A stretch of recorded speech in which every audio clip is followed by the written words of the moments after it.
Hello everyone, welcome to this session. Hello, sir. Good evening. Good evening. Good evening, sir. Good evening all. So this is second session for week 5. So the first session has happened on Friday morning. So we have revised. So I will recap what we did in Friday's session. And today we will do 5 problems, which will be kind of replicas of your graded assignment also. Okay. So along with revising the concepts of the differentiation rules and linear approximations, linear and quadratic approximations. Okay, so I hope my screen is visible to all of you and my voice is also clear, Yes, sir. right? Yes, sir. Okay. All right, so let's begin. So in Friday's session, we have started talking about what is the derivative of a function is and how is it mathematically represented. And we also talked about derivative of a function at a particular point may exist or may not exist. If it exists, it is denoted as f prime of x naught, right? And then we solved a couple of problems using the limit definition of derivative. And then we also connected the derivative value to its tangent line slope. So whatever the derivative value that we are going to get is nothing but the slope of the tangent line. So that also we have seen. And finally, we have introduced a new term which is called differentiability. So any function is said to be differentiable at a particular point if derivative exists, right? And also we talked about the connection between differentiability, continuity, and the limit existence at a point, right? And this flowchart will help us to comment on the limit continuity and differentiability at any point x is equals to x naught. So these are the things that we have done in the previous live session. Now today we will start with the problem. Okay. So the problem actually requires understanding on the derivative of a function and also its definition with respect to the limits. Okay, so we define derivatives with respect to the limit. So now consider the following limit given like this: limit h tends to 0, 4 plus h whole cube minus 64 divided by h. Okay. Now let the above limit represents the derivative of a function at point x is equals to a. So a is a variable here. So a is not known. Now which of the following options is correct? Okay, so there are 4 options given to us. One of them is correct. So it's a MCQ. So only one of them is correct.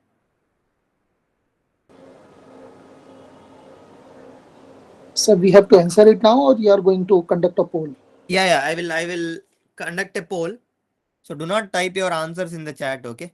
Okay. So I will just give me a minute. I will start a poll, create a poll, and you can answer it there. So I will put 4 options.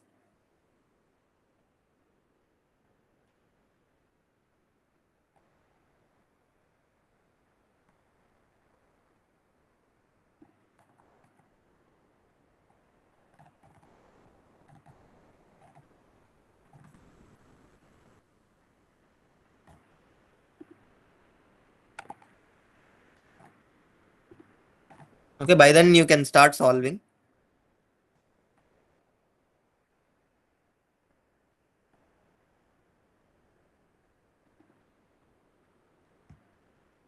Yeah. So I have created a poll. The question is choose the correct answer for question 1, and I have given 4 options. Okay, you can choose one of the 4 options. Sir, Yeah. can you at last, at end of this session, can you explain approximation, Yes. We are linear going to do and linear approximations today. yeah, okay. Yeah. So let Because me repeat my agenda for today's session. Okay. So we are going to cover the differentiation rules and we are going to Okay. talk about the linear approximations and quadratic approximations. Okay, okay, sir. Okay, yeah.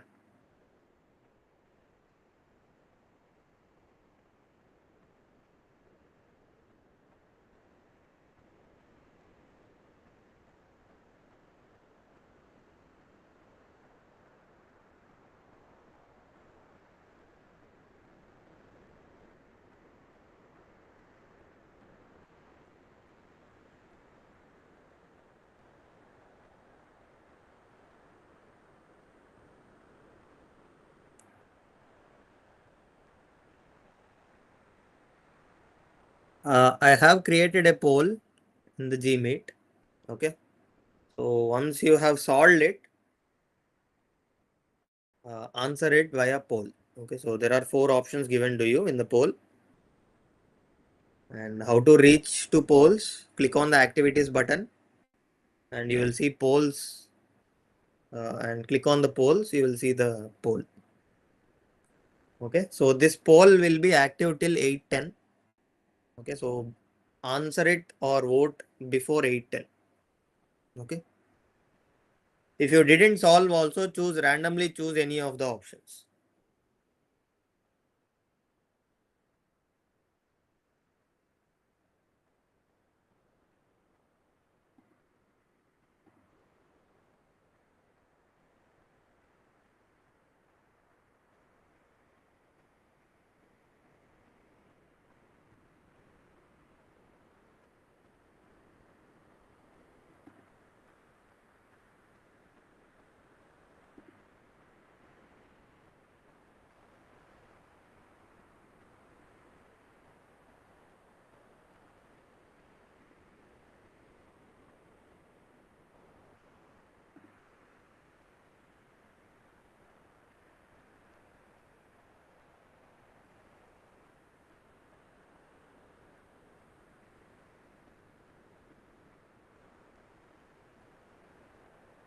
Yeah, for standalones, again, let me repeat, this is important and this is considered to be as your attendance. Okay, so joining the session is not the only constraint or the not the only parameter. So you should join the session as well as you should participate in these kind of polls.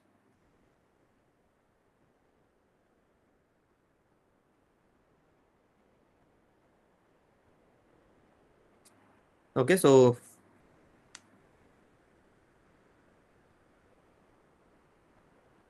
I hope I have given enough time. Are there anyone who are still trying this problem, or shall we start discussing?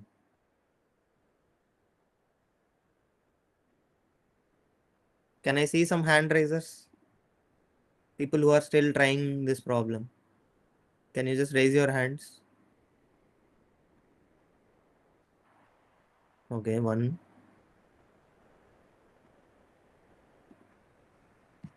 Okay. Okay. One more minute I can give you. So 8:10 we will start discussion. We'll start our discussion. And also those who are not solving the problem also go to the polls. Please choose an option randomly. Okay, so I see only 24 votes so far. And there are more than 45 students in the session.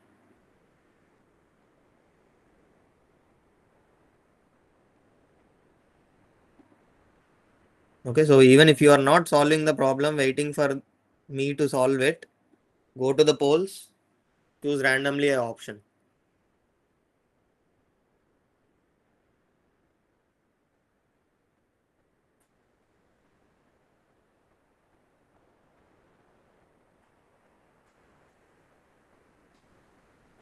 All right, so let's discuss. Okay, so as this is said, this is the important line here. The limit actually representing the derivative of the function at x is equals to a.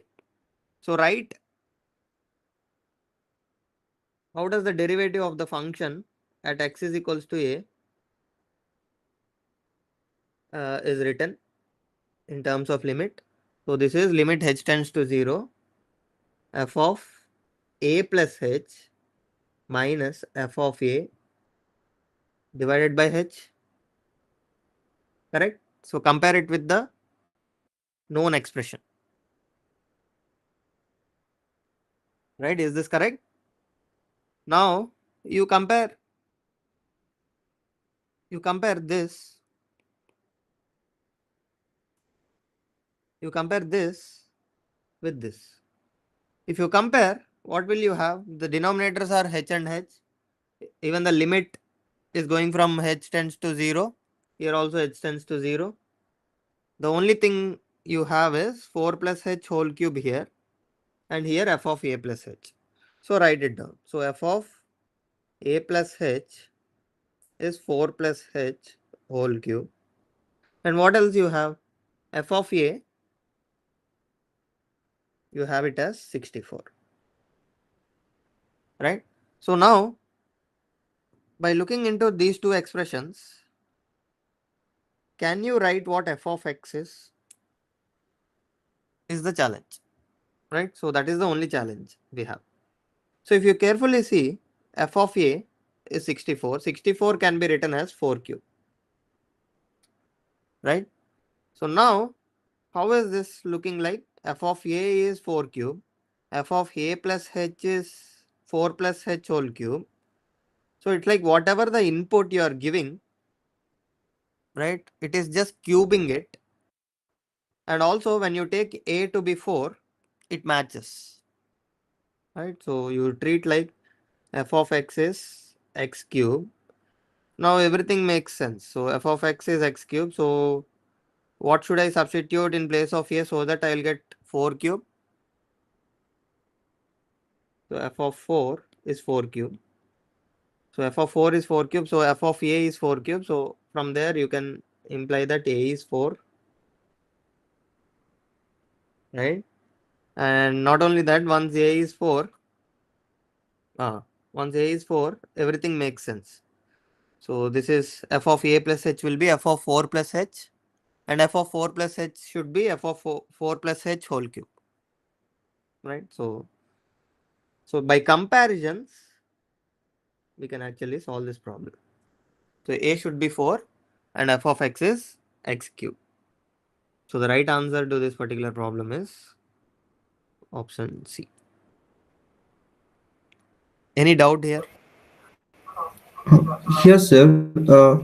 So, is it mandatory that how can just by the comparison, like if there will be some question which will not be in this format, then how we will solve this?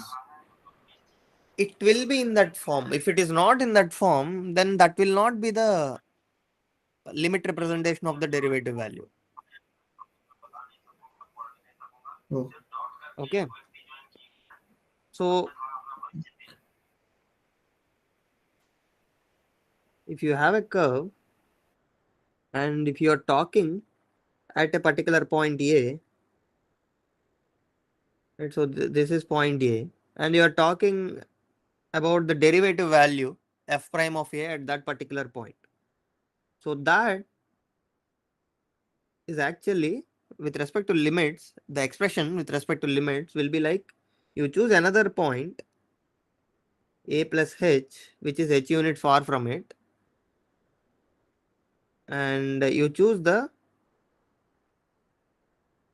change in y divided by change in x and tend h to 0. That will give you f prime of A, right? So that means the above expression should look like this: f of A plus h minus f of A, and both should match. If it is not matching, that implies that it is not the proper representation for the derivative. Okay, it will match if it is the limit, if it is the derivative. Okay. So any other doubt? Is this uh, okay? Now, yes, sir. It's okay for finding the value of a, but will you, sir, please repeat that how you found out that fx? found out the fx. Okay. So fx, how did I get fx is my f of A plus h is 4 plus h whole cube, right? So this I have. Also f of a I have, which is 64. Okay. So with these two things, what I have is, so I have this f of a plus h is giving me 4 plus h whole cube. My f of a is giving me 4 cube, right? So from these two things, you can see that this, and this. If I another way to do is if you treat h0 on both sides, you'll get this expression only, right? So that Yes, sir. way, if you see, a should be 4, and what is happening? Sorry. If you see, f of a is a cube, so then f of a plus h will be a plus h whole cube. So from there, instead of a, you just replace it with x. F of x will be your x cube. Okay. So a is 4 here. From there, you can write this expression, second expression, as f of a is equals to a cube. Instead of a, you just replace it with x. That's it. Okay. Any other doubts? Anyone? Is this okay? Using just the original definition, we just compare it with this expression, and from there we can easily see that a should be 4 and f of x should be x cube. Okay. Yes, sir. Got it. Okay. Okay. So I have ended the poll. All right. So let's move and talk about differentiation rules. Okay. So let's say you have two functions, and both functions at x is equals to x naught, the derivative exists. Okay. So this is given to us. So this is known to us. Okay. Now, what happens to the f plus g? Like you add two functions and take the derivative at x is equals to x naught. So what will happen to it? So it turns out that the derivative of the sum function at x is equals to x naught is simply sum of derivatives of individual functions. Okay, so something like this. So f plus g whole derivative. So this is the derivative symbol, right? So f plus g whole derivative at x is equals to x naught is nothing but f's derivative at x naught plus g's derivative at x naught. So this is called sum rule. Okay. And the second rule is what happens to the product. So you have two functions with you, and you have done the product of those two functions and took the derivative at x is equals to x naught. Then what happens is, unlike the sum, it won't be f prime x naught times g prime x naught. Okay, so be very careful about this. The expression will be like this. So f prime, so you take the derivative of the first function, multiply it with the second function, plus take the derivative of the second function, multiply it with the first function, and add both of them together. Okay. So I think this has been proved in the lecture also, I guess. Right? So use the limit definition. That's it. If you use the limit definition, then we will get to this expression. Okay. So please be very careful about this. And this is called product rule.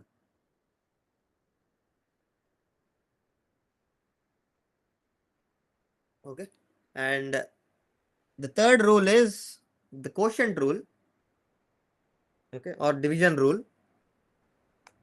Instead of g, so here f times g, instead of g you take f times 1 by g. So now take the second function as 1 by g. Then if you do the same thing as second, you will obtain this expression. So this expression looks little bit scary, but so this can be done using the second. So using the second one, you can get to this thing. Okay, and this is like g of x naught times f prime of x naught. So you take the derivative of the numerator, multiply it with the denominator, minus take the derivative of the new denominator, multiply it with the numerator, whole divided by take the square of the denominator. Okay, so this is division rule,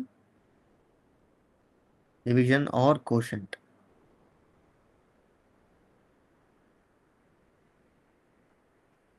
And finally, one of the most important and new thing to you is chain rule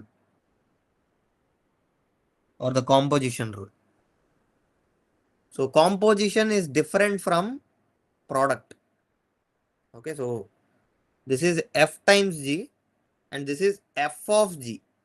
Like you send the input to inside the g function, and whatever the output you get, the output should go inside the f function.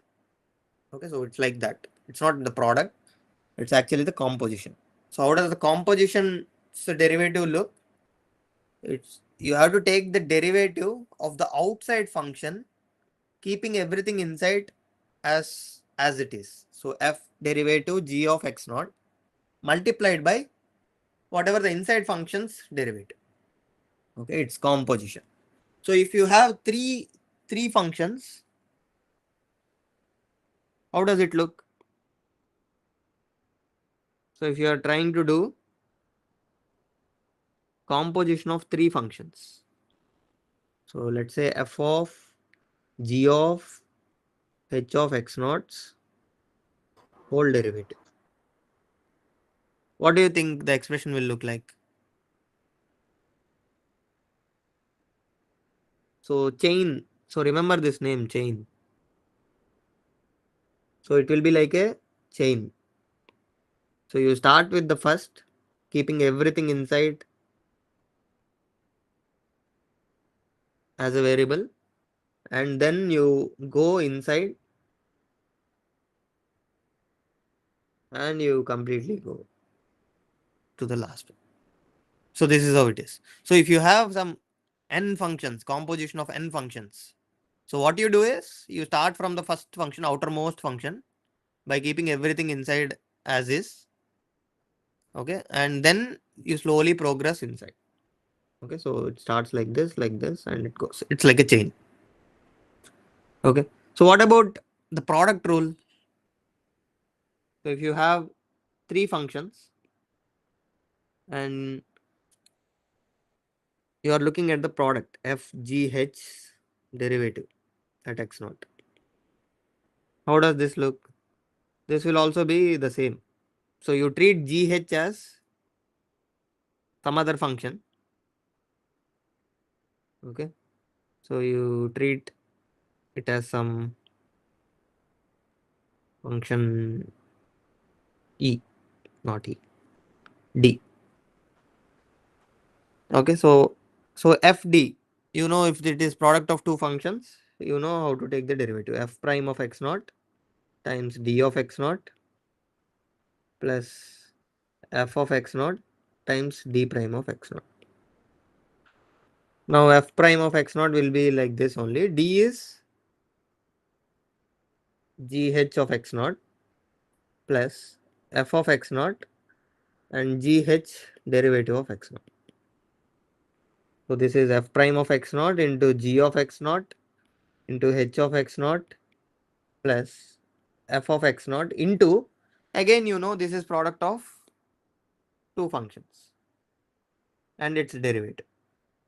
So this expression, we know that this is g prime of x naught h of x naught plus g of x naught h prime of x naught, right?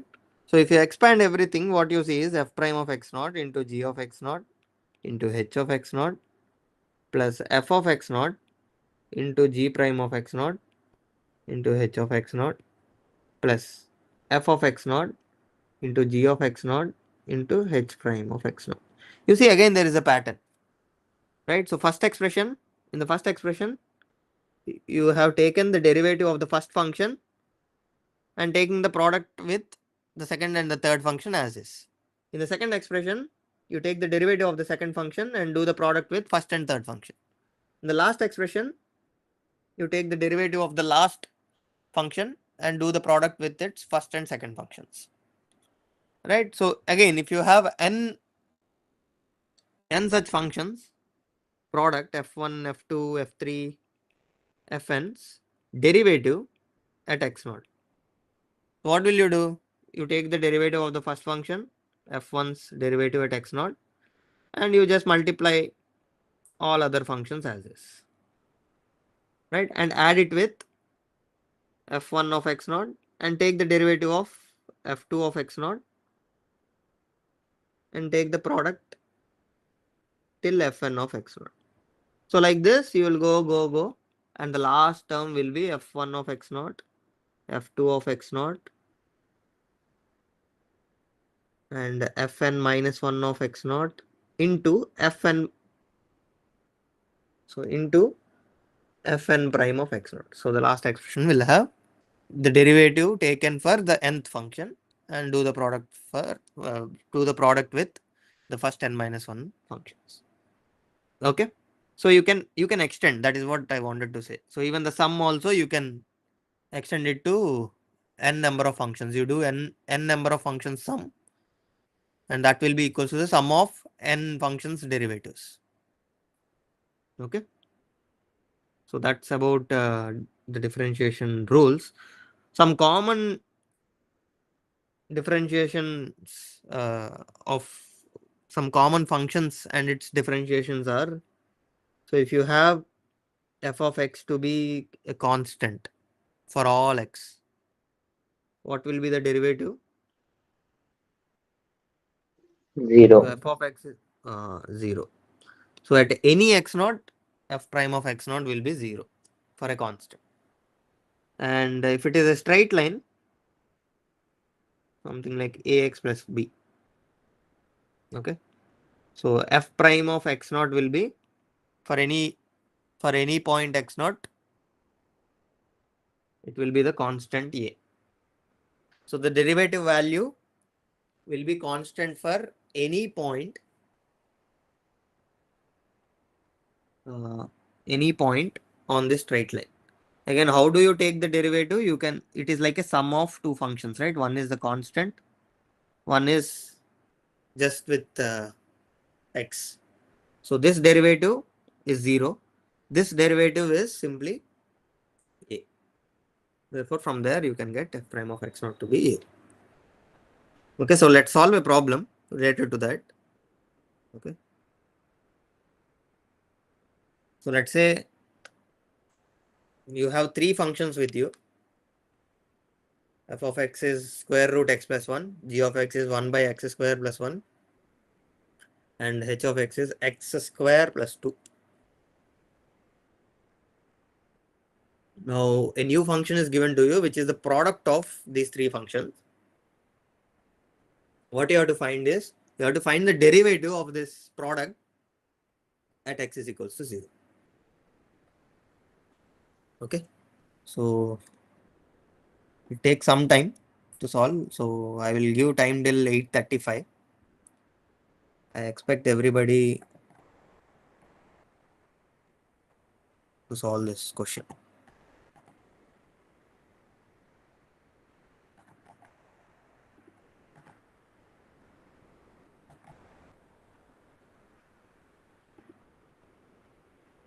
Okay, so I have also created a poll. So people who are try solving it. Once you have solved, click yes. And if you are unable to solve it by 8:35, just click no. People who are not trying, you can straight away go to the poll, just click no.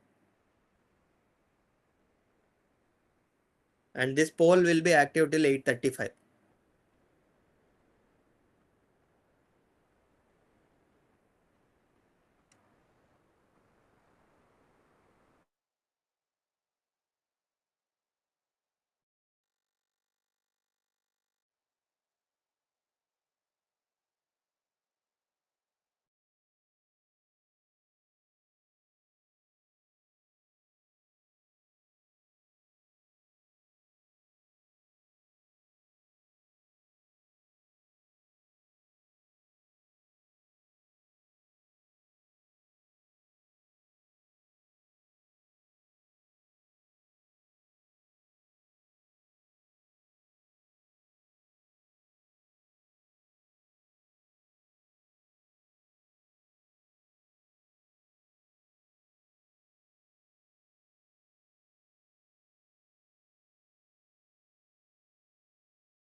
Okay, so use this as a hint, okay?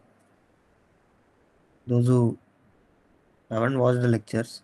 So the derivative of x bar a will be a into x bar a minus 1. Okay. So you can use this. So a is any real. For any real, x bar a's derivative will be a into x bar a minus 1.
So those who have solved, just answer it in the poll, okay?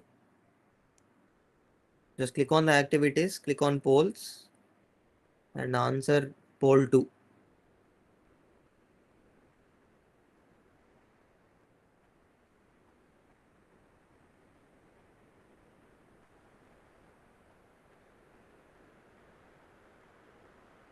And only 1 minute left.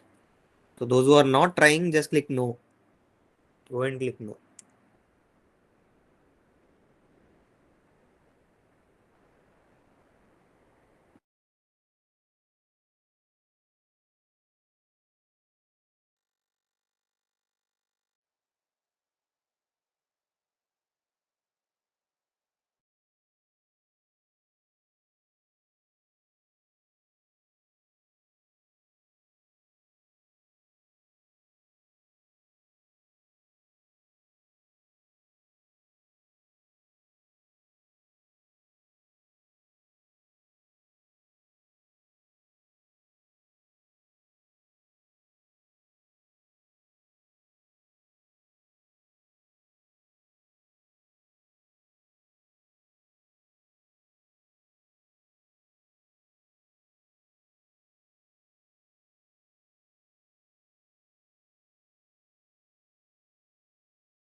All right. So time is up.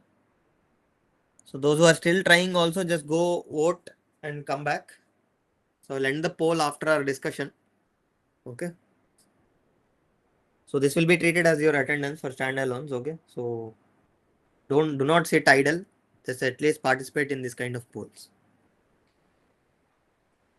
All right. So what we need essentially is we need this phi prime of 0. So here x naught is 0 for us. So for that we need this expression phi prime of x naught in terms of f g x as well as f prime g prime and h prime, because phi prime of x naught is actually f prime of x naught into g of x naught into h of x naught plus f of x naught into g prime of x naught h of x naught plus f of x naught into g of x naught into h prime of x naught. So we know this, we know these expressions, we know these two, we know this, we know this, we know this.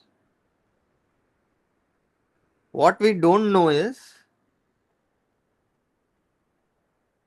We don't know yet what is f prime of x naught. We don't know g prime of x naught. We don't know h prime of x naught. So for that, we need to compute the derivatives of these functions at x is equals to x naught. X naught is 0 here. For that, we need to compute f prime of x naught. Right? If you use the limit f prime of 0, we need basically. If you use the limits as h tends to 0, f of 0 plus h minus f of 0 divided by h. So f of 0 plus h is f of h essentially. So h tends to 0. This will be root h plus 1 minus root 1 divided by h. Right? Again, what you have to do is limit h tends to 0. You do the rationalizing. Right? So you multiply h plus 1 minus 1 by root of h plus 1 plus 1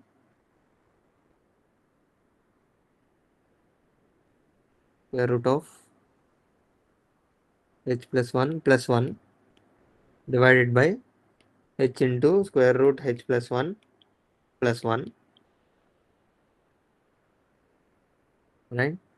So if you do this, limit h tends to 0, the numerator will simply become h, right? You can compute it. It will become h plus 1 square root h plus 1 whole square, which is h plus 1 minus 1. It will be h divided by h square root h plus 1 plus 1.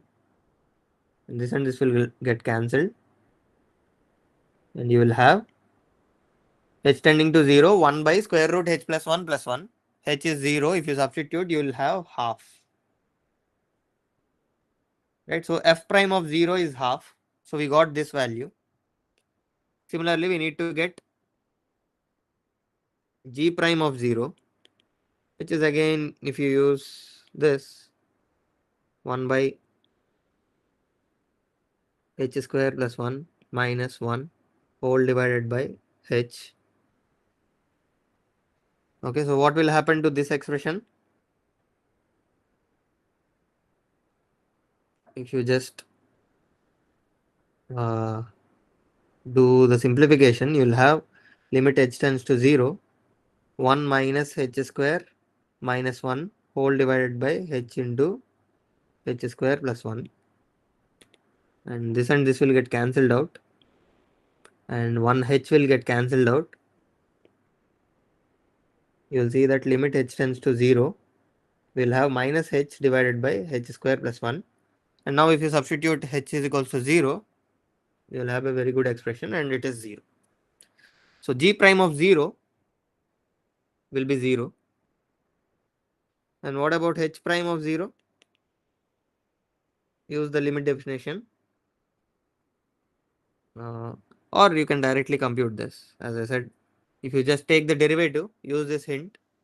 If you just take the derivative, it will be 2x and the derivative of 2 is 0. So h prime of 0 will simply be 2 times 0, which is again 0. So what we got is this is becoming 0. This is also becoming 0. So these two expressions will be ruled out.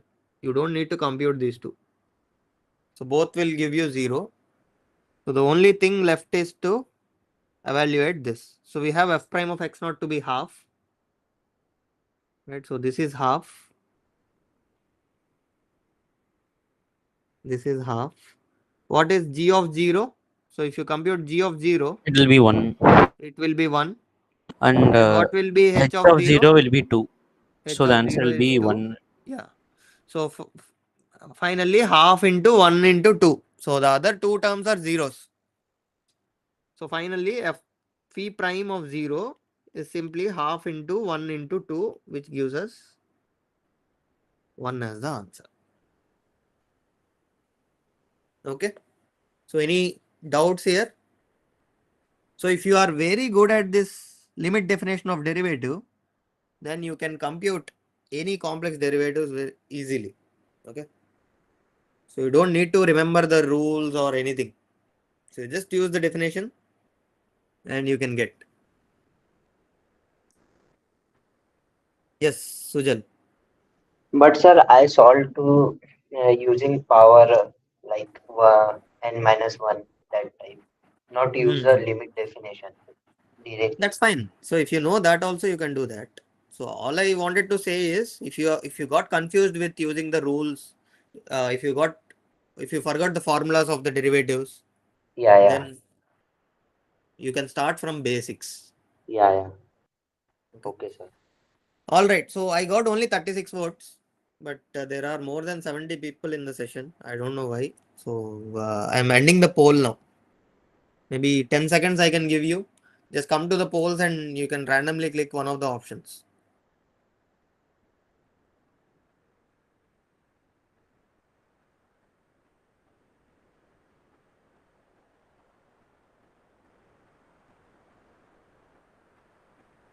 Okay. So I'm ending the poll.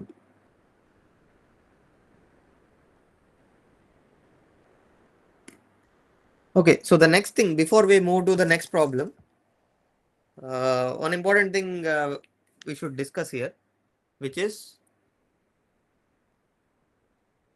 see polls. If you are using mobile, click on activities. Okay, click on the three dots and then you will see activities. Then you have to click on activities and you will see there will be polls. Okay, so now that I have ended, I don't think you can vote anymore. But I think there are three more problems. I will maybe you can answer those three. Acha, week 3 and 4 graded assignment solutions are not out yet, is it? Yeah, sir. Okay, so okay. We will upload it. Don't worry. Okay. So far we have seen derivative as derivative is defined at a particular point, right? We can also see derivative as a function, complete function. So derivative as a function, whole new function. It acts like a function, right? So there will be an input and output to it. So if you have a function, let's say it is mapped from set of reals to set of reals. This is the denotion of a function, right?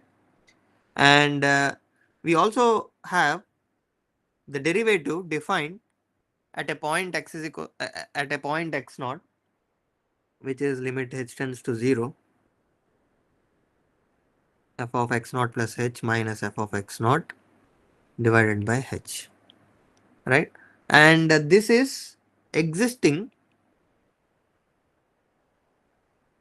for all x naught belongs to the real. Okay, so for all x naughts in your inputs, you will have from minus infinite to plus infinite, right? So if your derivative is existing at all the points and it is Sir, properly defined, yeah. can we take a complex number? No, not complex. Complex not yet introduced, right? So we are still Yeah, in the yeah, real. but is it possible or is it impossible? No, no, it is We can. possible. It is Uh, possible. In the complex also derivatives do exist. yeah. Okay, okay. Okay. But we will do all those things in week 10. Okay. Week 10 we will talk about. Okay, sir. Okay. So now let's get back. So what I'm saying is suppose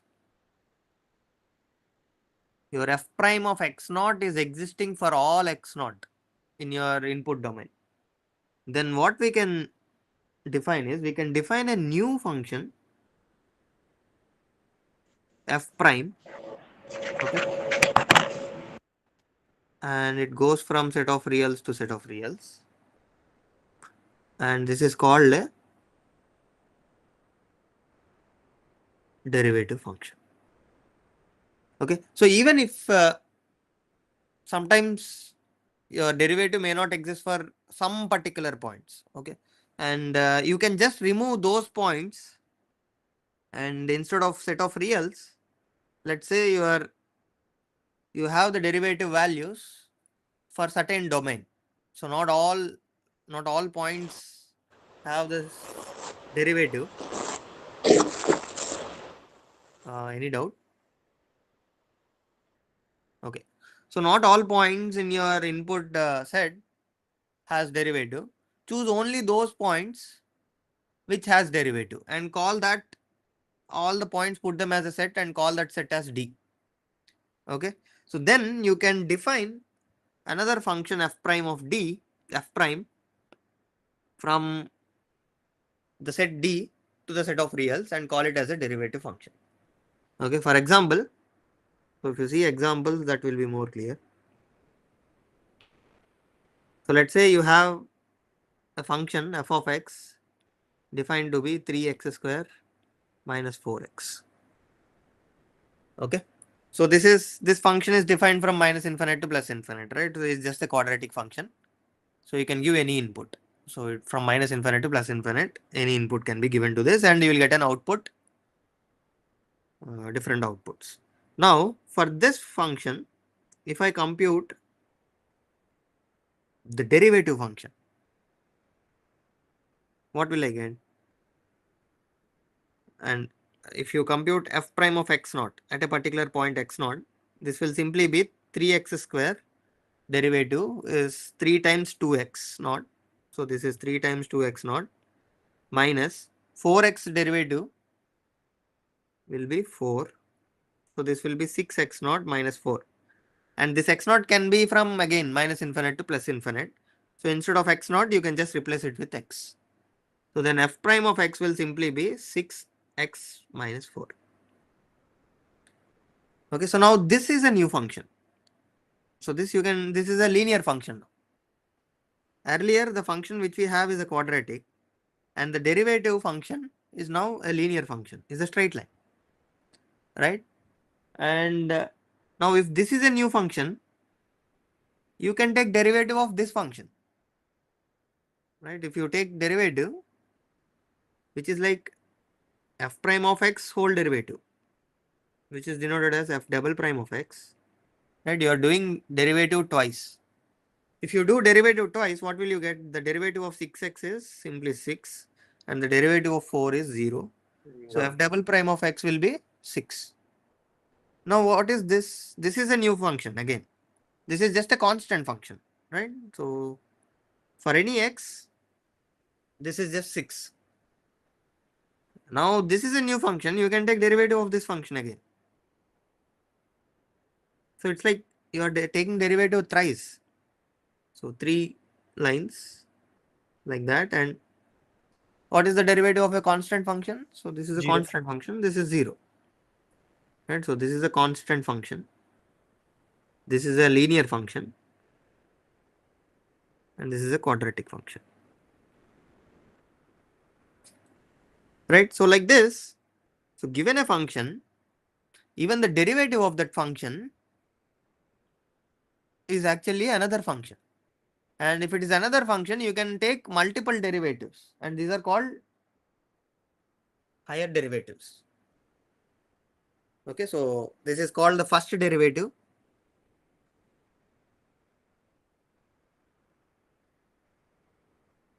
And this is called the second derivative. And so on. And this is the third derivative. Okay, so like this. And so on and so forth. So you can also define this using our limit definitions. Right, so that is our base structure. So you have f of x with you. And f prime of x naught is actually limit h tends to 0 f of x naught plus h minus f of x naught divided by h. So this is the first derivative.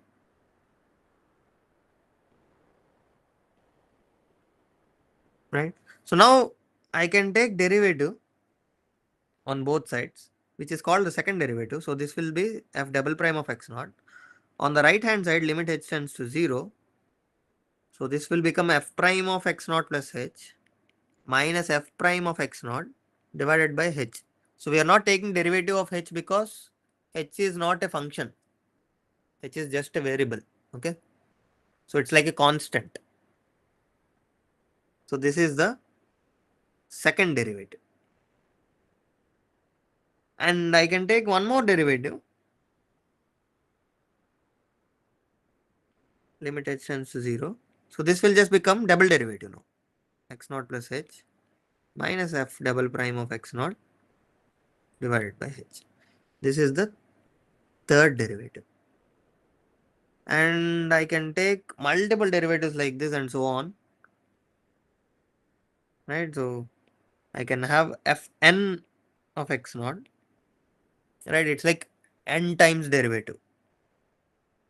This will be limit h tends to 0 f n minus 1 x naught plus h minus f n minus 1 x naught divided by h. And this is the nth derivative. Okay. So that is how we can take. And are there any functions where derivatives will not stop at all? So if you can take derivatives continuously. Here if you see, after the third derivative, at the third derivative it becomes 0. If you take the fourth derivative, it will be 0 only. Right? So after fourth or fifth, or if you take the derivative of 0, it will give you 0. So after a certain point, it will die. So if you take a polynomial as a function, after certain derivatives, it will just become 0. But there are functions where it will never stop. Right? If you take functions like f of x is equals to something like 1 by x. So 1 by x, if you take the derivative, if you look at the derivative function, this will become, it is x power minus 1. Right? So it's like x power a. So if you take the derivative of this, it will just become minus 1 into x power minus 1 minus 1, which will be minus x power minus 2. Right? If you take the derivative of this,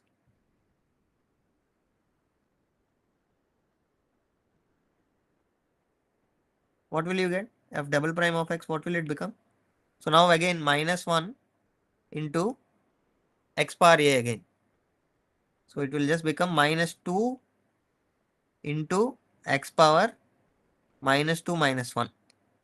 So this will be 2 times x power minus 3. Right? So we have x power minus 1 initially. Then we got minus x power minus 2. Then we got 2 times x power minus 3. And if you take one more derivative, what will happen? F triple prime of x is minus 1 into minus 2 into minus 3 into x power minus 3 minus 1, which is 2 into 3 minus 6 into x power minus 4. You see the powers are growing in the negative direction. So initially we have minus 1, then minus 2, minus 3, minus 4.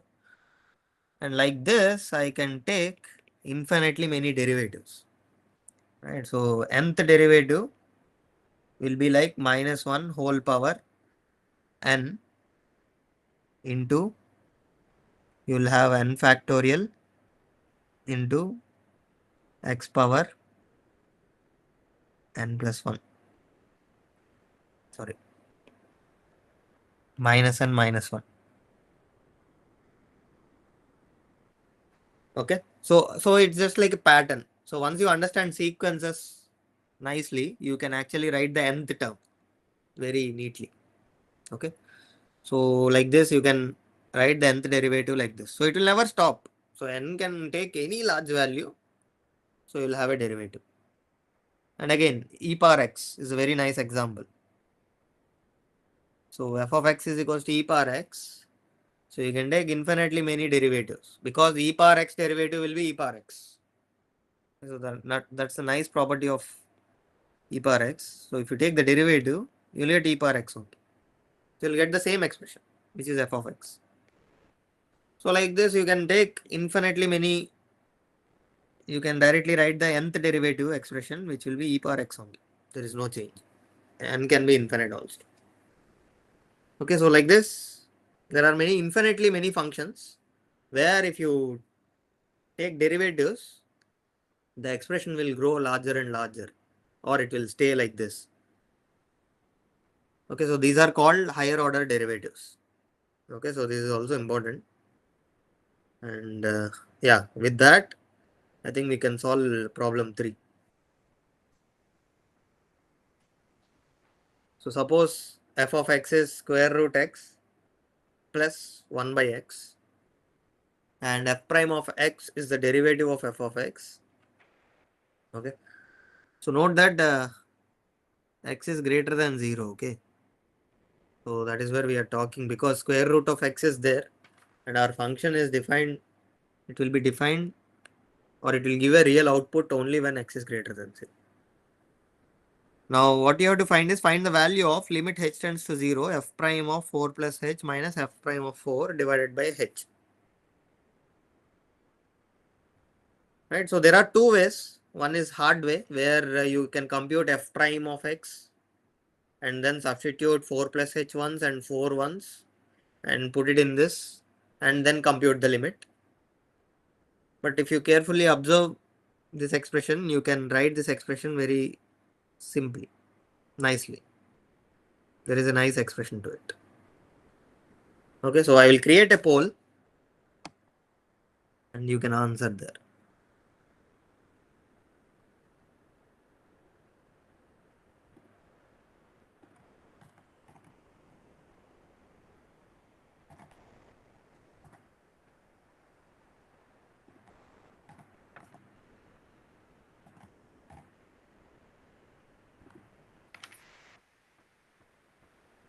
Alright, I have created a poll.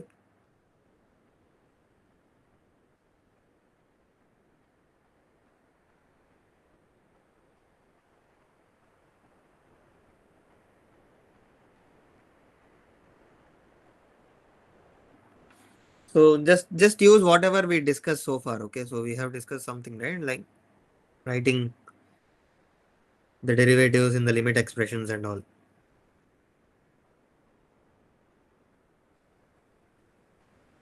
Okay, so just use that knowledge and you can solve it in very less time.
Alright, so 2 more minutes. So people who are not solving, just click no. So open the polls, click no.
Okay, so the last minute, just go vote in the poll. Okay.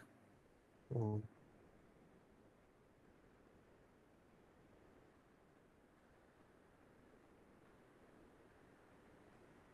yeah.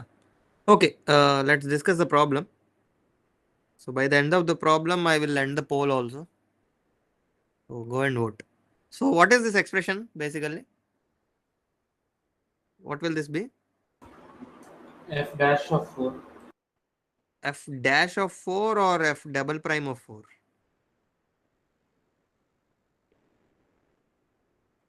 F double dash. So Second derivative, sir. sorry, So it is second second derivative. derivative. Correct. So it is just the second derivative at x is equals to 4. That's it. So for that you need f double prime of x. You compute f double prime of x and substitute x is equal to 4 in that expression. So we have f of x with us, which is square root x plus 1 by x. So we will compute f prime of x, which is square root of x derivative. Use the sum rule. This will simply be this. Again, this is like x power half derivative plus x power minus 1's derivative. So x power half's derivative is half into x power half minus 1 plus x power minus 1's derivative is minus 1 into x power minus 1 minus 1. So this is half into x power minus half plus minus x power minus 2. Right? This is f prime of x. And we have to take one more derivative because we need expression for f double prime of x. F double prime of x will be derivative of this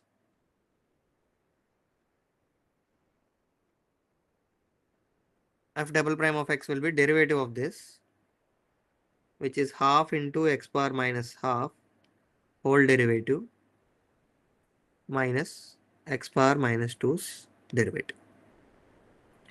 If I do the derivative, take the derivative, this will be half into minus 1 by 2 into x power minus 1 by 2 minus 1 minus this will be minus 2 into x power minus 2 minus 1.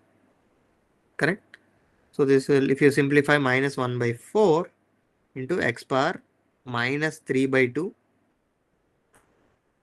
plus 2 times x power minus 3. So we got the expression for f double prime of x. Once we have this expression, we just have to substitute f double prime of that. In place of x, you have to substitute x is equals to 4. If you do that, we'll get minus 1 by 4 into 4 power minus 3 by 2 plus 2 times 4 power minus 3. Right? So this will be minus 1 by 4. 4 power minus 3 by 2. 4 you write it as 2 square. So use the knowledge that you gain in exponents and bases, properties of exponents. Plus 2 into 4 power minus 3. So if you cancel these two, we will have minus 1 by 32. 4 into, this is like 2 power minus 3 will go to the denominator, it will become 2 cube. 2 cube is 8. So minus 1 by 4 into 8 plus this is 2 by 4 cube is 64. 64. This will be 1 by minus 1 by 32 plus 2 by 64 is 1 by 32, which will give us 0 as the answer. So you see, the expression is looking very big. Even this also is like quite scary. But the answer that we got is 0. Right? So this is how you should solve problems related to higher derivatives. Okay. All right. Now let's discuss the approximations.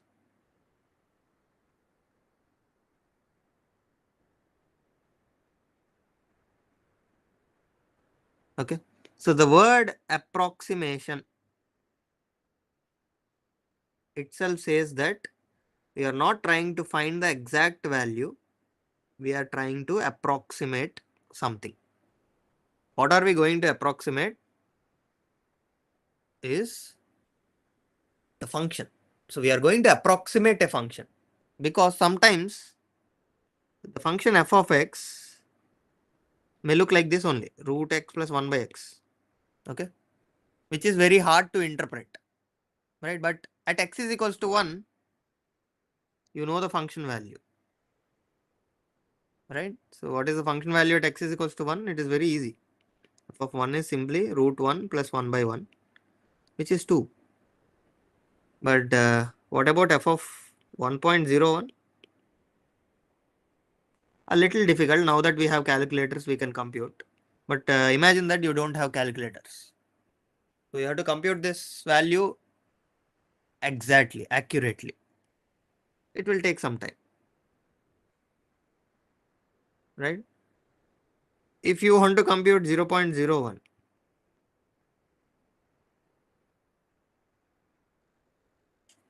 is it worth spending some time? So computing this is like you have to write this as 101 divided by some 1000 plus this again becomes like 10,000 divided by 1001. Then you have to do some compute square root of 1001 and divide it by 1000. Then it will take some time to compute, right?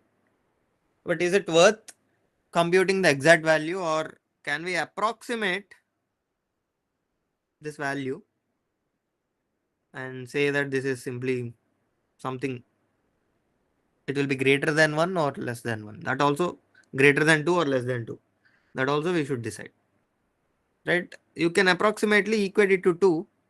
That is okay if you are okay, right? But 2 is not the exact value of this, right? So we are approximating it. So approximation comes into the picture when computing accurate values is slightly time taking or difficult. Okay. Similarly, understanding functions also, it takes some time, right? If your function is very complex, so let me scare you guys. If your function is something like this,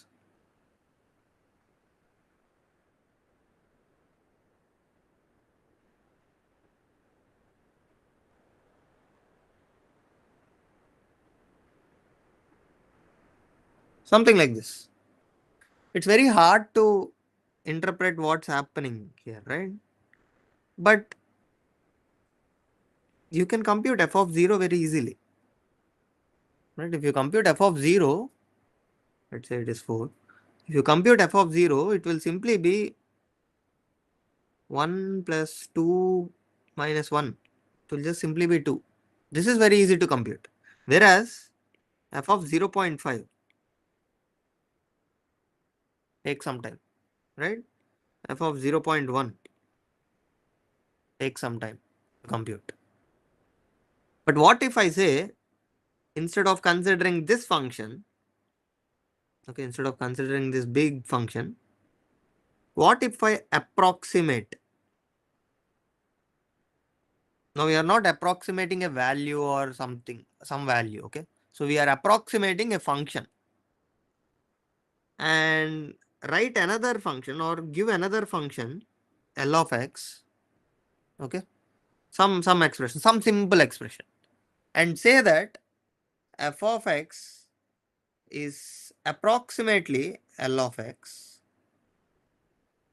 around x is equals to 0. Okay, so all that I am saying is, so you can have any dirty shape for your f of x. I don't mind having that shape, okay, as long as I am concerned around 0. Okay, so I am at 0. I know how to understand the function at 0, but the difficult part is when I move away from 0, it is slightly difficult for me to handle the function. So what I say is, I will give you another function L of x, which can be a straight line, and say and say that around this zero, you can actually take L of x instead of taking f of x. And there will be some error. I'm not saying that will be equal, but there will be some error that we are okay with it. Okay, so we are okay losing some 0.002 or 0.003. I'm okay. But my computation job will be easier for me. So I can, if I just give you this as ax plus b, then all I have to do is I have to substitute 0.5, multiply it with a and add b to it. Right. So this is easier than substituting 0.5 in f of x. Substituting 0.5 here can take more than 1 hour for me. Okay. But this takes at max of 30 seconds to compute. Again, imagine that you don't have calculators with you. Okay. So this takes at max 30 seconds for me to compute. But I will lose some information or some, there will be some error, but I'm okay with it. I'm okay to take it. So these are called approximations. Okay. So we are going to approximate a function, but you cannot randomly approximate it, right? So you cannot randomly say, take this function as your approximate function to this red curve. So this doesn't make sense, right? Or give another line like this and say this line and this curve both behave similarly around x is equals to 0, which doesn't make sense, right? Like obviously by looking at the graph itself, you can say that both are very far from each other. How can that be a good approximation, right? So what you have to do is you have to come up with an approximation, but that should be a good approximation. For being a good approximation, there are some certain simple rules which we can impose on the function L of x so that that will be a good approximation. Okay. Is this okay? Okay. So before proceeding, I just wanted to ask, is my way of teaching is okay to understand, or is it any, if you are facing any difficulties, do let me know. No, Because sir. No issues. I can change my strategies or I can change the way I am teaching. Okay. So anything, if you don't want to tell it here, you can at least send me a mail saying, hey, these are this is the where this is the point where I got disconnected. Can you rephrase your statements? Something like that. Okay. All right. Yes.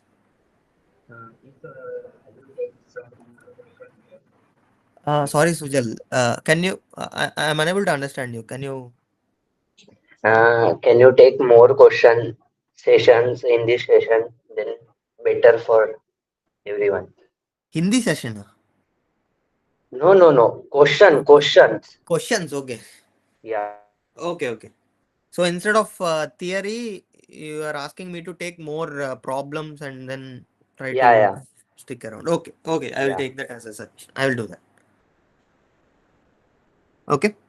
Let me finish this linear approximation. I will take the problem just below that. Okay. So all that I have said is we are trying to. So this is our goal, right? What is our goal? Our goal is to find a linear function. As of now, a linear function L of x, which is a good approximation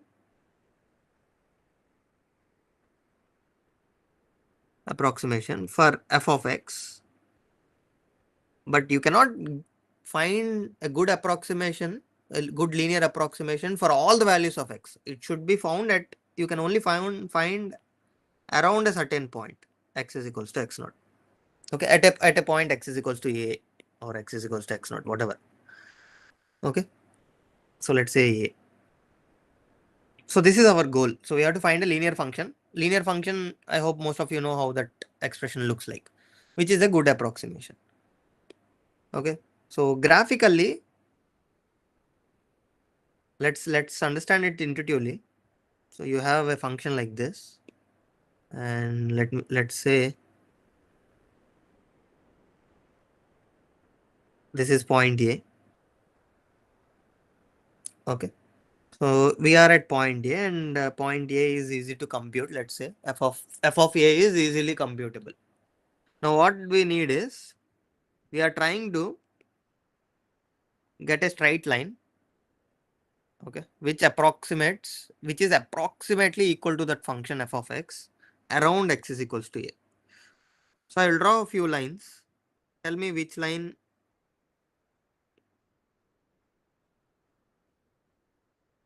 looks like a good approximate to you.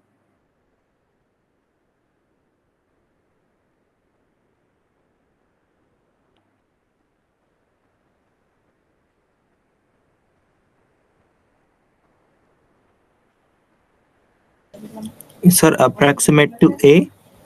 Approximate around A. So what I'm saying is, Green, sir. around x is equals to A. Around means you can just take small interval, something like this, small interval, Sir, very blue small line. interval. So blue line or green line or yellow line or this slightly orangish line, pink line. Sir, it's green, I think, because around the short interval, the red line is similar to the green line. It's like a Ha, straight line. So right, right. So first and foremost thing is, for a good approximation, at least at x is equals to A, my f of x and L of x should be the same. So anyway, I know what f of A is. So I should come up with a straight line such that my L of A at least gives me f of A. So that is necessary, right? That we can come up. So L of A being f of A can be doable, because f of A we know what the value of f of A we know. We can come up with a straight line such that L of A is f of A. So straight away, this doesn't look like a good approximation, right? So this is very far. At x is equals to A itself, this has this much error, which is not a good line. But if you see all other three, it looks like my L of A is being equal to f of A. Not only that, if you see a good approximation, if you just zoom in a little bit, you just zoom like this.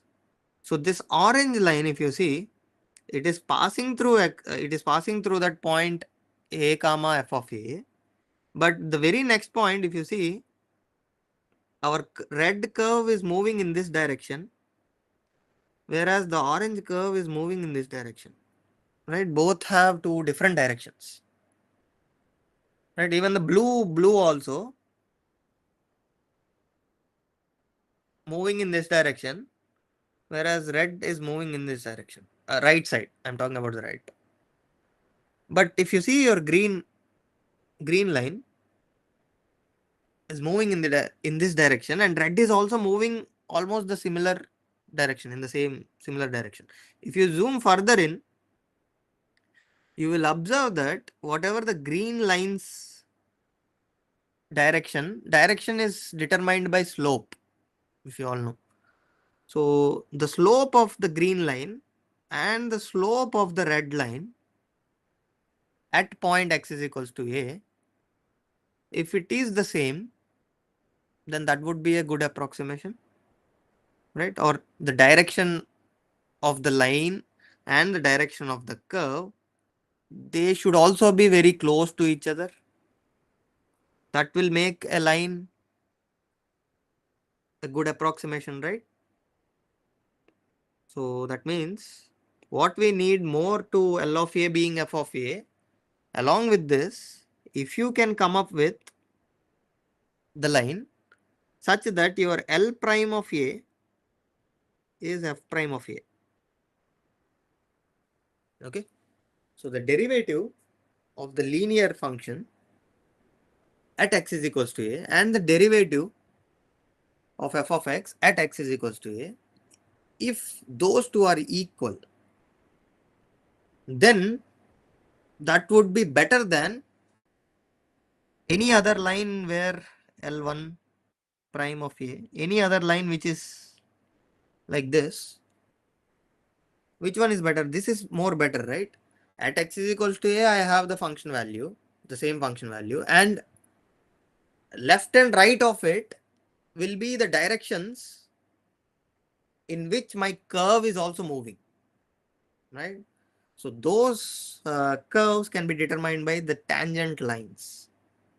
That we have discussed in the previous live session. If you have followed me there.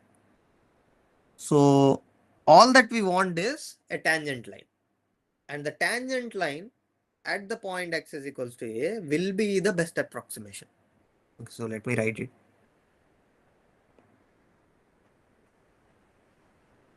Does this make sense to everyone? So the Yes, tangent sir. line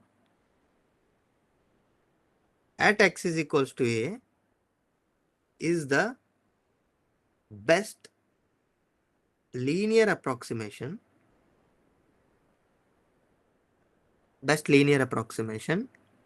to f of x. Okay, because we have discussed also previously. So if you zoom in 1000 times here,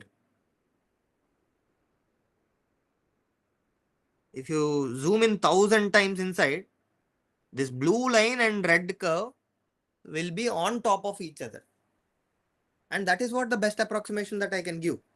So any other line will give me, will go away from this blue line, right? Any other line will be like, if you zoom in a bit, you will see the error gets rising. So the error is this much. Whereas red and blue, if you zoom in, you will have the least error. Okay. So that is why tangent lines are the best approximations at point x is equals to a to any given curve f of x. And that is what the linear approximation is. Okay, so we have come up with a straight line which best approximates any given curve f of x. And how to find that equation of the straight line? How to find the tangent line equation?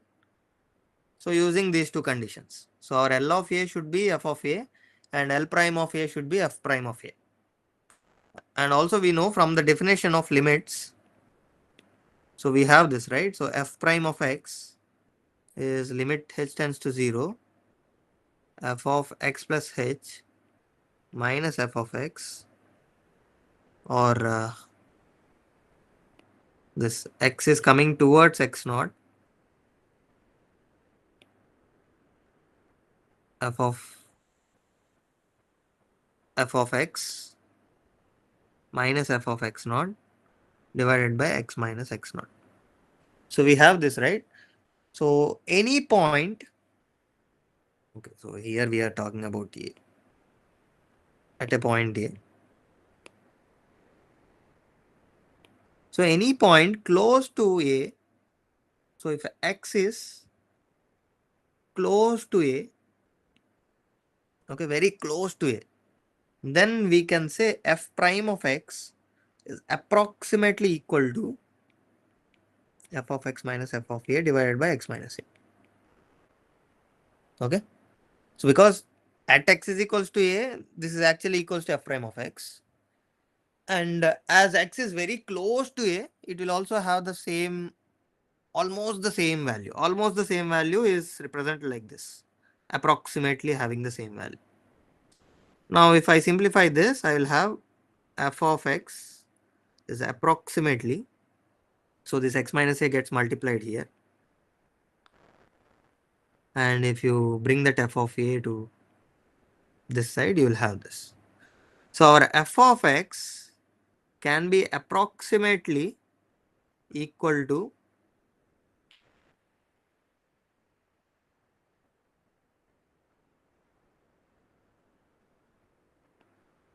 this is f prime of a, right? Yeah, this is f prime of a. So what we can write is our f of x is approximately equal to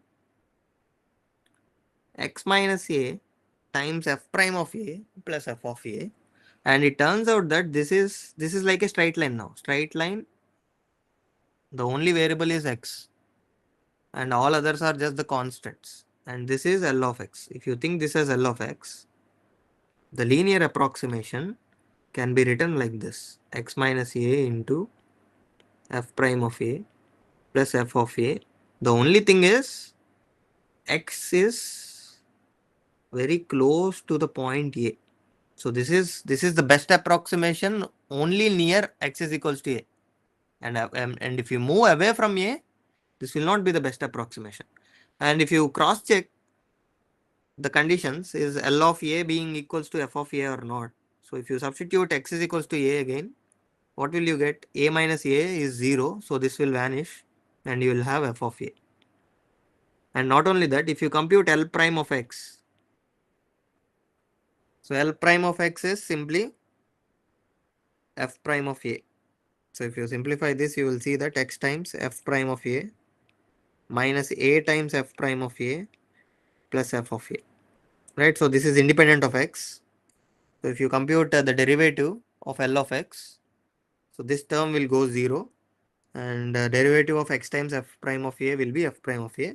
So that means if you just substitute x is equals to A here, you will have L prime of A to be f prime of A. So our both conditions we have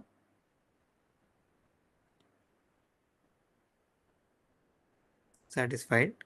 So this makes sense now. So if you take your linear approximation to be of this form, which is nothing but the expression which we got from the limit definition, right? So now this is our best approximation, best linear approximation. Okay. So what you have to do, you have to compute f of A, you have to compute f prime of A, right? And just substitute it here. That's it. You will get the best approximation line. Now, so only the linear lines are best approximations to any given curves? No, you can do it better, right? You can approximate this curve using quadratics also. So you can take the quadratic function and that will approximate it better than the straight lines. Because quadratics, if you just zoom in, you will see that even green line, and if you compare it with this orange quadratic, it shows that this quadratic is very close to this red line compared to that green line, right? So if you go higher order approximations, then you can approximate it better. But the only challenge is here you need to compute f prime of A and f of A. There are two things to compute. Whereas if you go higher order, you have to compute more. So the higher order approximation, the quadratic approximation,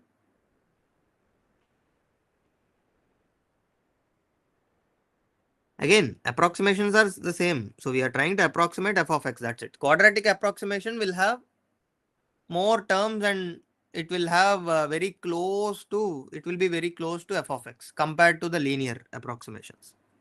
So these quadratic approximations will have those two terms, okay? So that f prime of A will be there, sorry, f of A will be there, plus x minus A of f prime of A will be there. So these two are the linear approximation terms. Along with this, you will have one more term, which is x minus A divided by x minus A whole square divided by 2 factorial into f double prime of A. So what is more about this q of x is if you compute L double prime of x, this will be 0 and your f double prime of A may not be 0. So the second derivatives will also be equal here. Okay. So your q of A will be equals to f of A. Not only that, your q prime of A will be equals to f prime of A. Along with that, your q double prime of A will be equals to f double prime of A. So an extra smoothness or extra closeness. So even the double derivatives are being equal. So that means if the function is coming down, your q of x will also come down. If your function is going upwards, if the slope is increasing, your q of x will also increase along with that. So it will be much more closer than your linear approximations. Okay, so you can verify this. I'm not going to verify. Okay, but the expression for q of x will be like this. Now here you have to compute f of a, you have to compute f prime of a, and you have to compute f double prime of a. So it's like an extra thing you have to compute. Okay, computing derivatives is not that easy, right? So higher order derivatives will computational, it will take some time to compute. So given any f of x to you, all you have to do is you have to compute its higher order derivatives at a point x is equals to a. Okay, so if we are asking, if we are doing a linear approximation, it is enough to compute f prime of x. So for linear, if you are doing a quadratic approximation, then you have to compute f double prime of x also. Okay, and if you are going for higher order approximations, then you have to compute more terms. Okay, so it's like accuracy versus computation time. Okay, so accuracies will be slightly lower here for the linear approximations, and accuracies will increase as you go higher order, whereas computational time will also increase. So it's like a trade-off. So you have to decide between accuracy, how accurate you want, and how much time you have. So if you have only 1 minute to solve this problem, you will do a linear approximation. If you have 5 minutes, then you can go for quadratic approximation. If you have the whole time, so the time your whole life, then you can sit on computing the whole f of x itself, right? So that's quadratic. That is what approximations are. Okay. So any doubts here, or else we will solve the problem. Shall we? We solve the problem. Okay. So let's say f of x is like this. Okay. Square root. Yes, Vishal.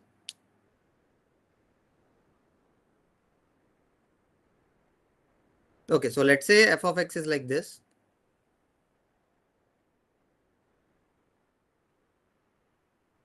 Yeah, there are. See, so in most of the cases, in most of our ML models, okay, so we do approximations. So we try to fit data, right? There we try to do approximations only. So it's like height versus weight problem, or you're trying to find the cost of or price of an house in some area. Okay, all we do is approximations. And to be frank, whatever you do is approximation. So you won't sit for the accuracy, right? So if somebody asks you the And time now, sir, yeah, for finding the revolution of planets, we huh, use the approximation. yes, yeah. So all see in our real life, all the applications that we do, there is always a trade-off between accuracy and the time, the computational time. So the problem on computational efficiency, people work on it. So how fast you can solve a particular problem given to you, right? So there is always there is approximations in our life, and all you need is to identify that it is actually an approximation. Okay, so let's solve this problem. So let's say f of x is given like this, and we are trying to find the linear and quadratic approximations around or at x is equals to 0. Okay.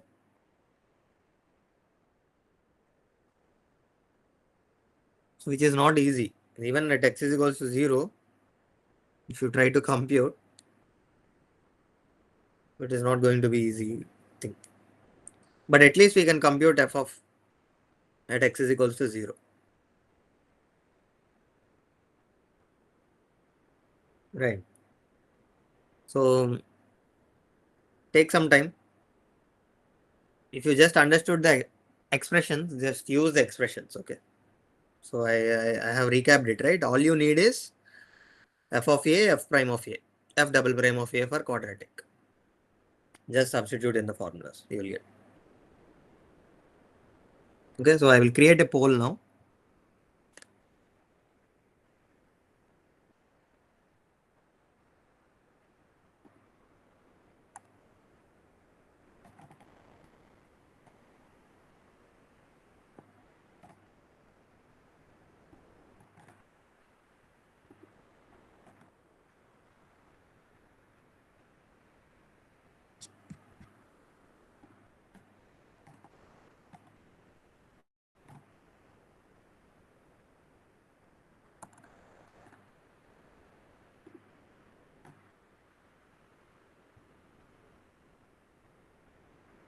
Yeah, I have created a poll. Okay, so you have to find both L of x and Q of x. Okay.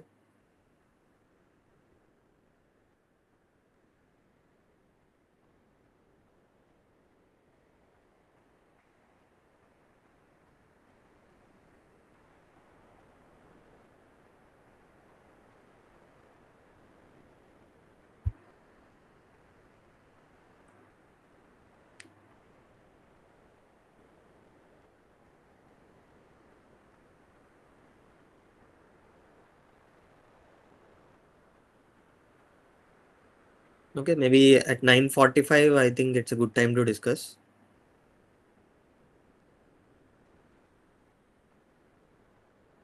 Okay, so let me reconfirm again. So is this explanation okay? So if you didn't get this, I suggest you go back to professor's explanation. If you are okay with professor's explanation, you can go back to the professor. Okay, so this is how I understand approximations. Okay, so approximations are like if you are lazy or if you are okay with errors, we will try to approximate big expressions as simple straight lines and quadratics without losing much information. With less errors, we can get the best.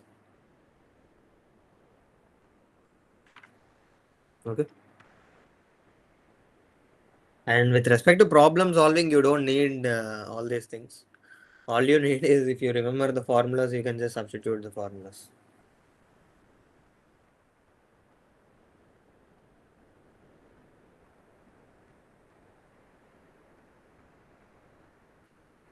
Okay, so those who have solved, you can also solve this problem.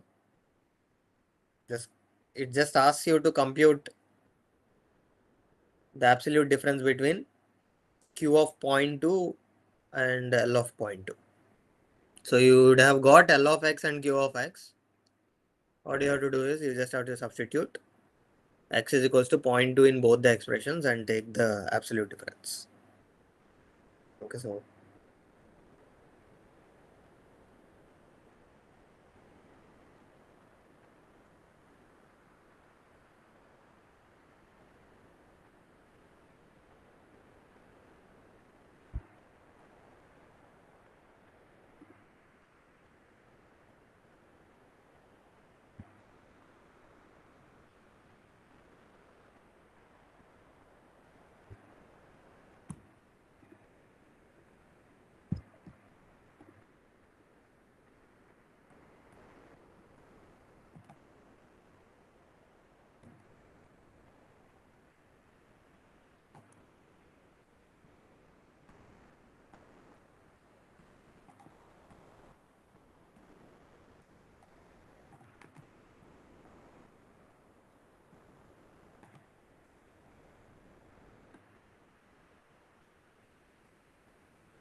All right.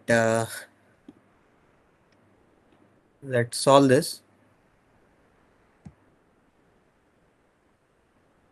So those who haven't solved this, just click no. Those who have solved, just click yes.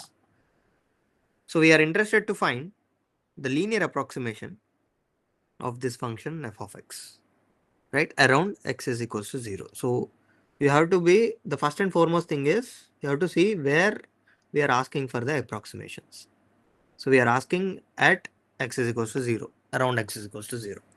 So then what you have to do is, if for linear approximation, so L of x is f of a plus x minus a into f prime of a. So here a is 0, right? So when a is 0, we have to find f of a and f prime of a. So that's it. So we have to find these two things.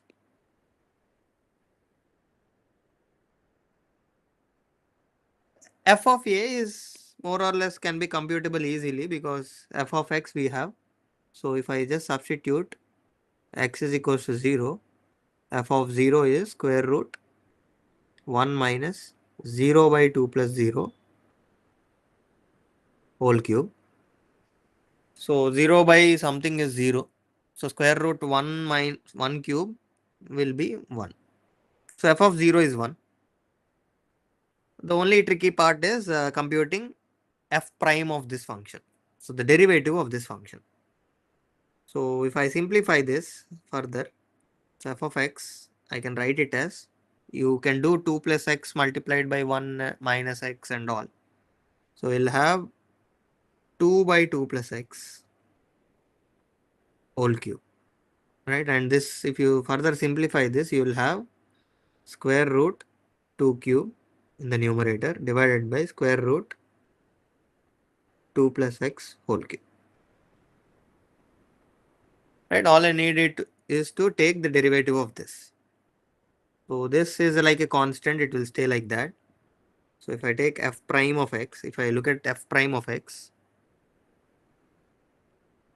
so this will be square root 8, 2 cube is 8. Now I am taking the derivative of, so this is like 2 plus x whole power 3 by 2 in the denominator. If I take it in the numerator, it will just become 2 plus x whole power minus 3 by 2. Correct?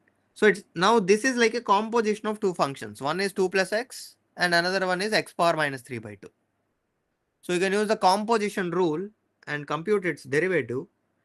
It will turn out that it will be minus 3 by 2 into 2 plus x whole power minus 3 by 2 plus 1, sorry, minus 1 into derivative of 2 plus x.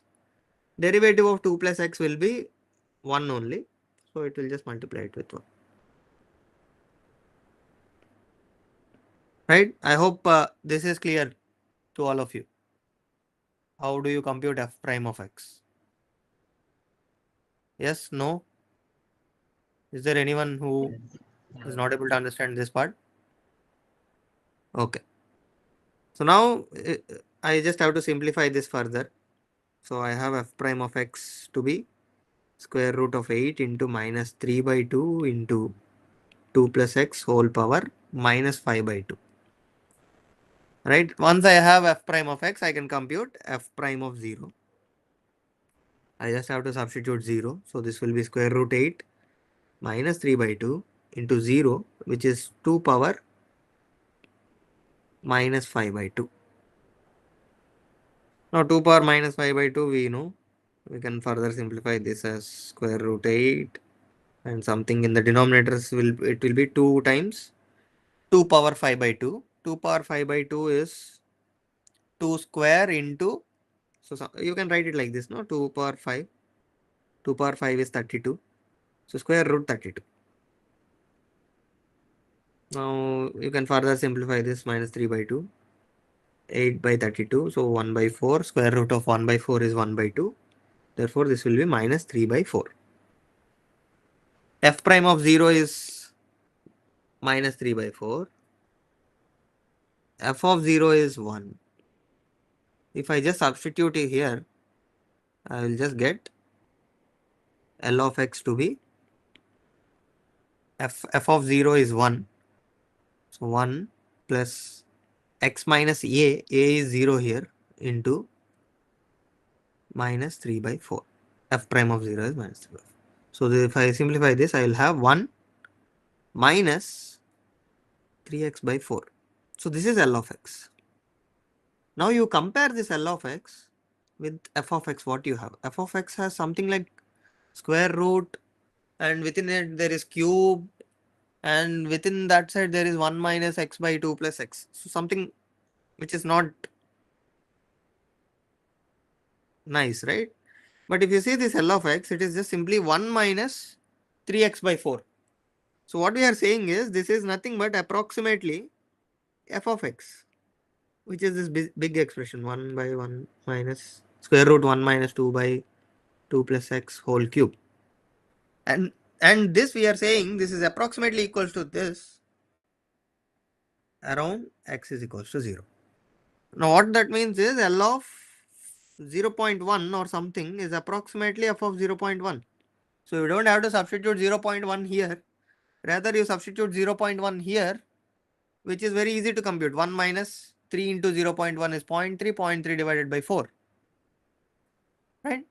So 0.3 divided by 4, we can easily do it. So it's like 0.075.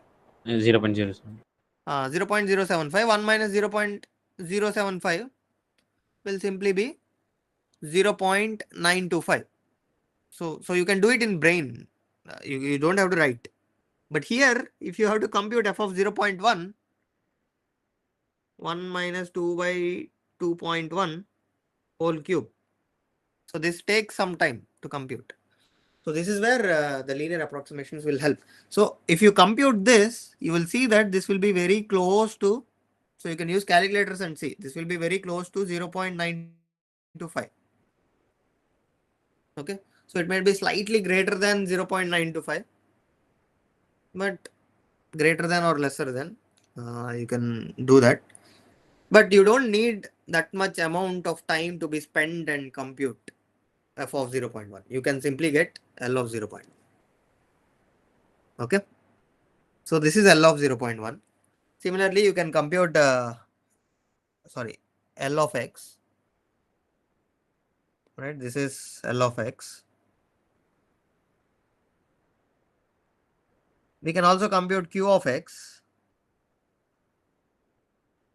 Right. For that, you need f double prime of 0.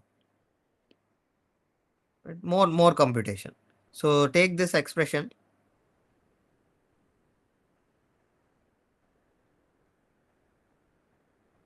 And using that expression, we will compute f double prime of x. So now f double prime of x will be, constants will be as it is.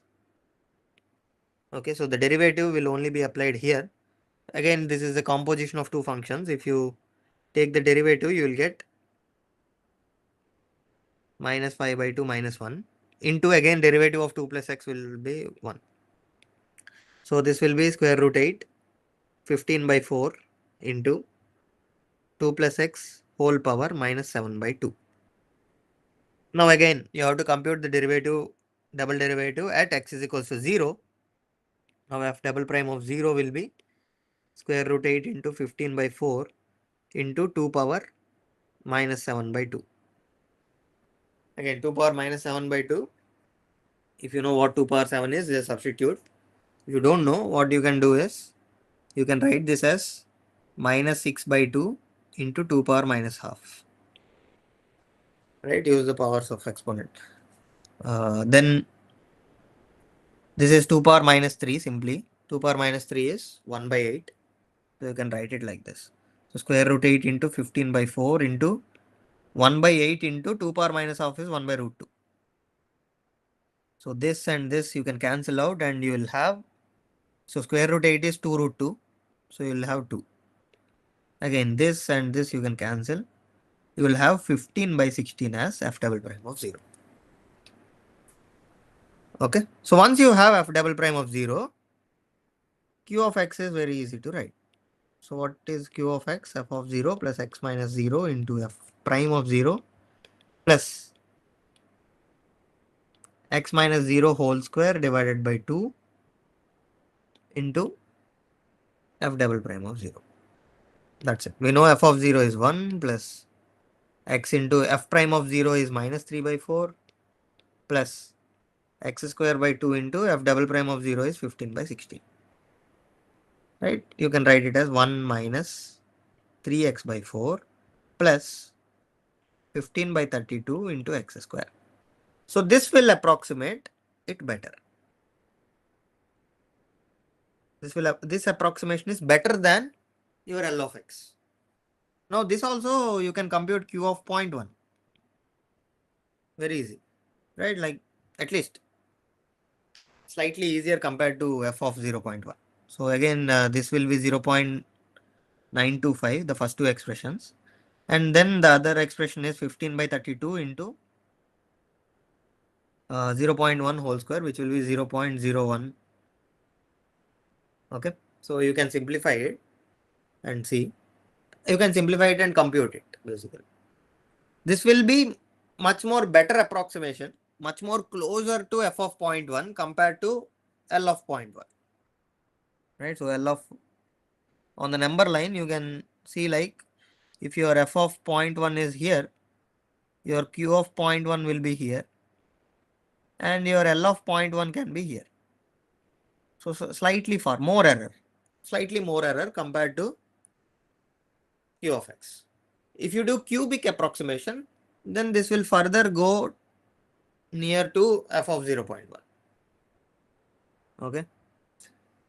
So that is about approximation. So we got q of x and L of x, right?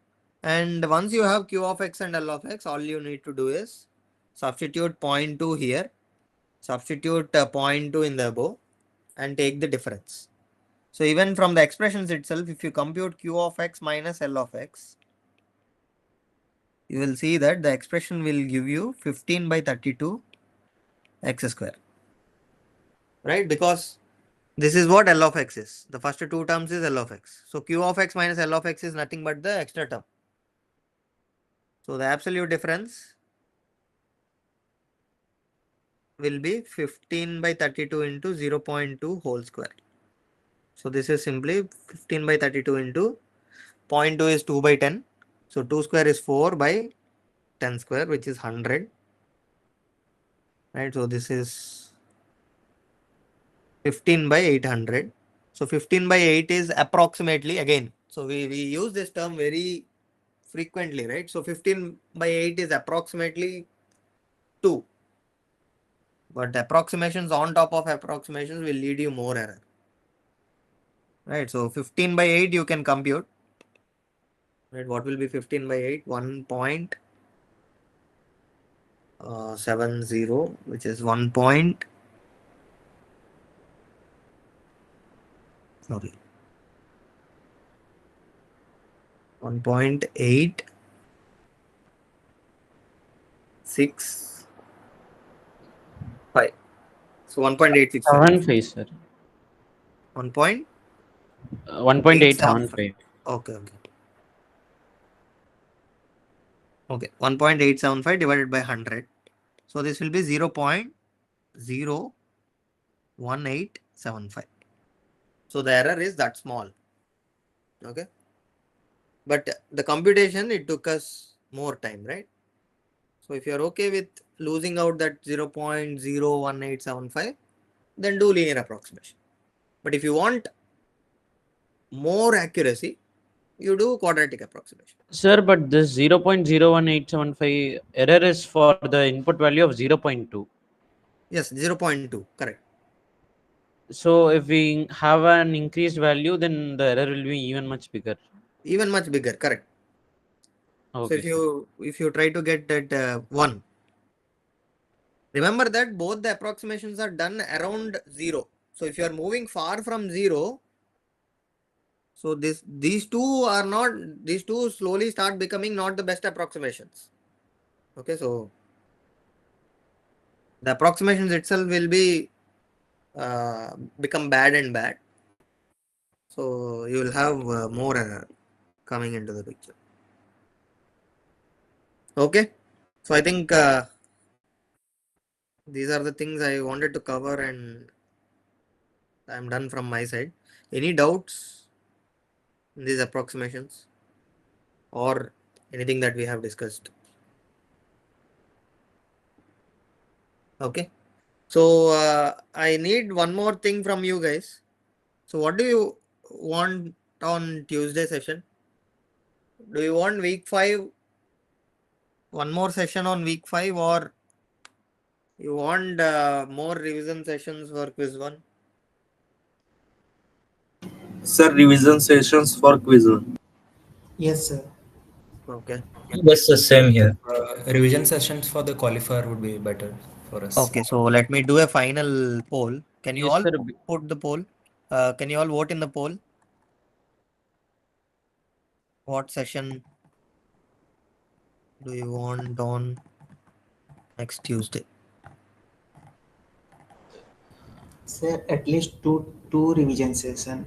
Yes, Two sir. revision After sessions are already there. So Sir, but after Wednesday, Tuesday we are having only on Friday. So is that so? No, no, no. Wednesday we will schedule. We will schedule a session on Wednesday, and you will have one more session on Friday. I think calendar is not updated yet. We will update it.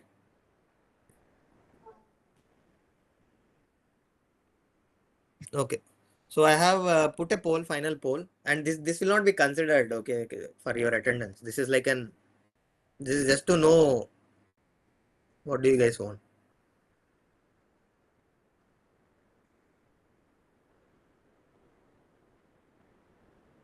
Okay. So let me repeat. We have two revision sessions already on Friday, Wednesday, and Friday. And on top of it, if you want revision session on Tuesday, we will do one thing.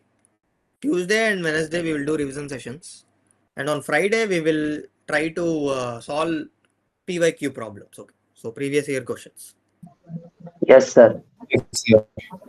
Okay, so I can see more votes for revision session only. So tomorrow morning we will upload the update the calendar, taking revision session on Tuesday. So mostly on Tuesday we will do 3 and 4, and on Wednesday we will do 1 and 2, and on Friday we will do mock plus previous year questions. Okay, sir. Okay. All right. Then that's all for today. We will. Thank you, sir. Good night. Sir, Thanks all for I have a joining. doubt. Sir, Yeah. Sujal. I have a doubt. Can you